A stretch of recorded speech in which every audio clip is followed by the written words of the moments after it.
sector going. But we have to partner because we can learn a lot from you on how you are working on this, and which will help us to solve some of our issues. So I think it's really a mutual beneficial process.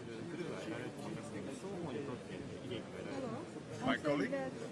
Yeah, we talked.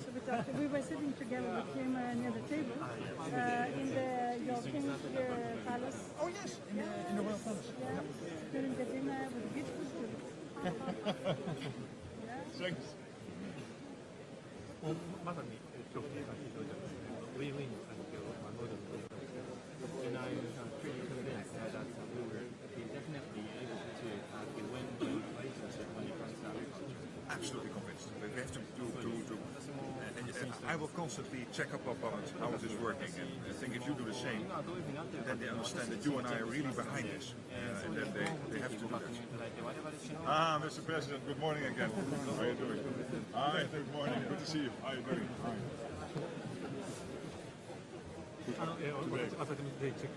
And I would certainly like to monitor how we are doing on our side. Exactly. Let's from both sides.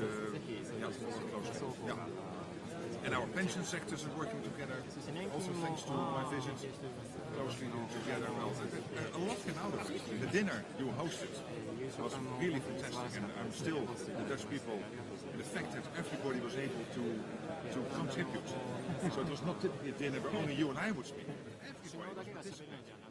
You created a sort of atmosphere that everybody felt completely at ease. I still get a feedback from that. Thank you.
Both of you, yeah.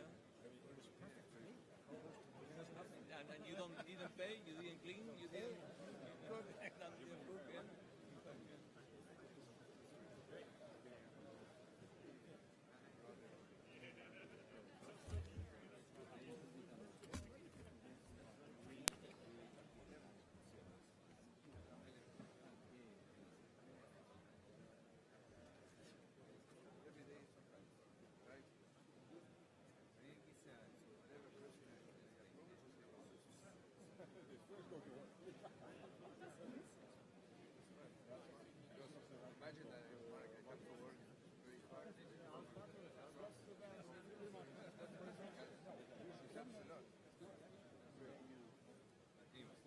All right, here I am. Let's get this started. Our host. Good morning. Hi, good morning. Good morning.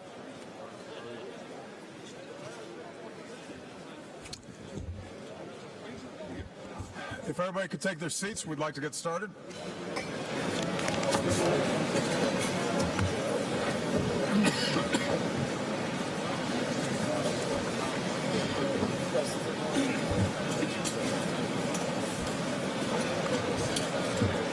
Yes, I appreciate. Yes, you mentioned about Mr. Amano that you to support.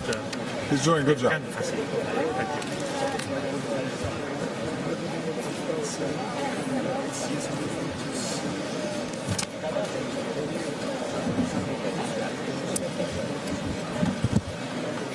Good morning, everybody.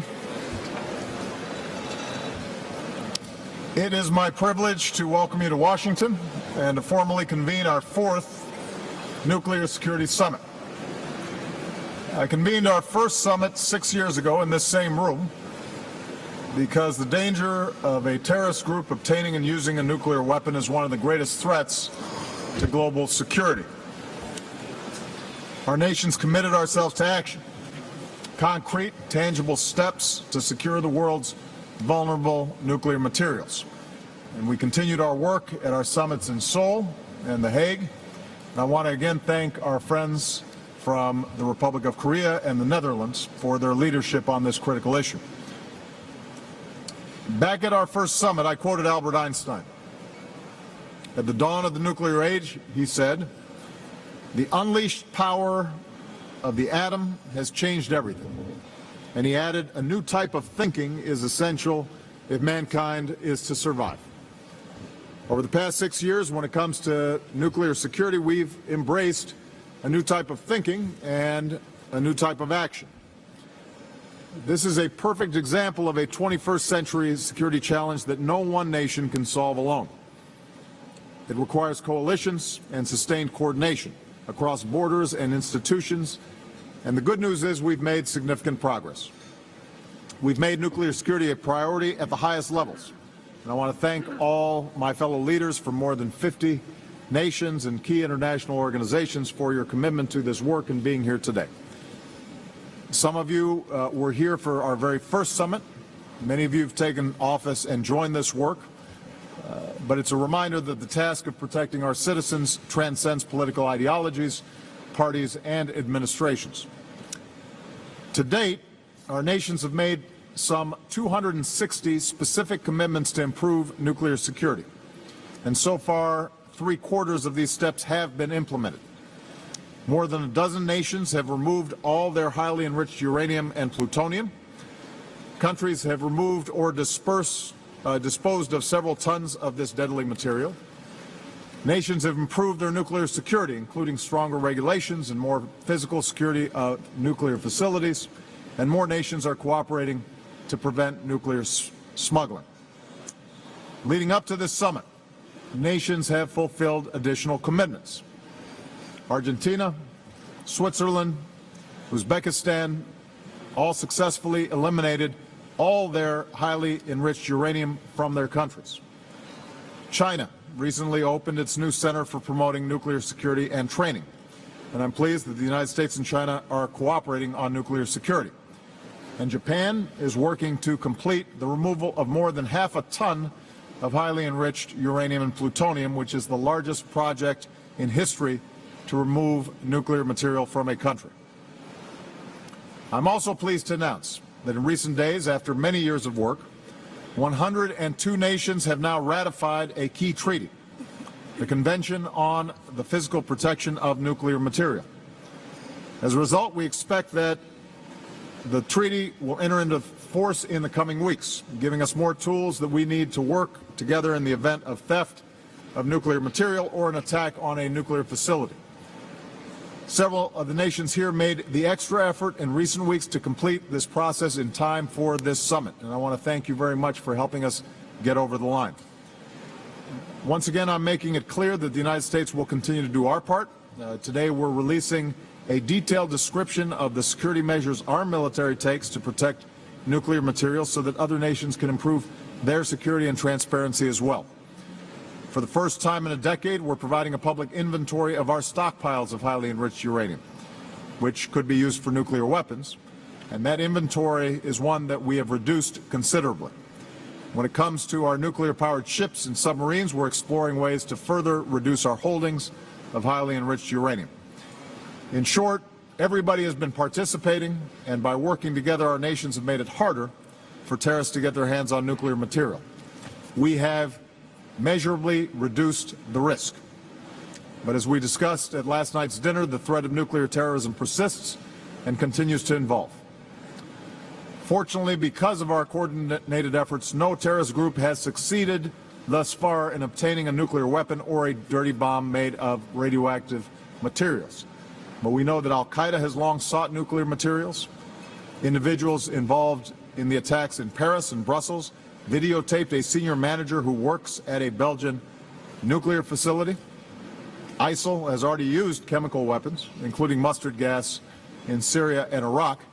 There is no doubt that if these madmen ever got their hands on a nuclear bomb or nuclear material, they most certainly would use it to kill as many innocent people as possible. And that's why our work here remains so critical. The single most effective defense against nuclear terrorism is fully securing this material so it doesn't fall into the wrong hands in the first place. This is difficult. At hundreds of military and civilian facilities around the world, there's still roughly 2,000 tons of nuclear materials, and not all of this is properly secured.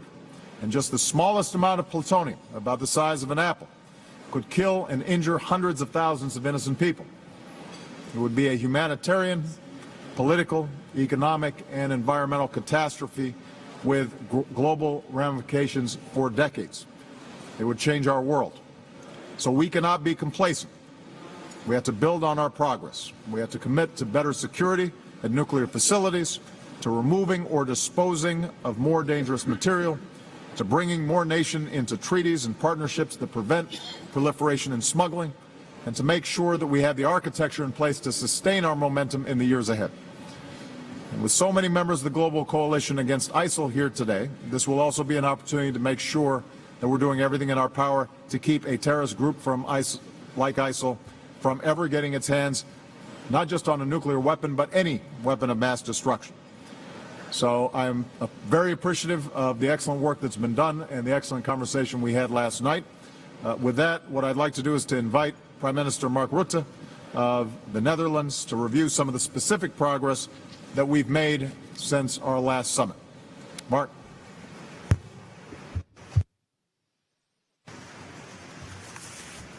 Mr. President, dear Barack, esteemed colleagues and ladies and gentlemen, Barack, your initiative in 2010 to convene the first nuclear summit has bolstered our defenses against the nightmare of a nuclear attack.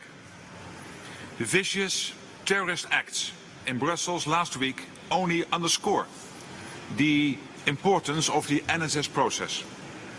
And it's fitting that we are completing this cycle of 4 summits under your leadership. In 2014, it was my privilege to welcome the NSS to The Hague. And it's encouraging that we have continued to make progress since then.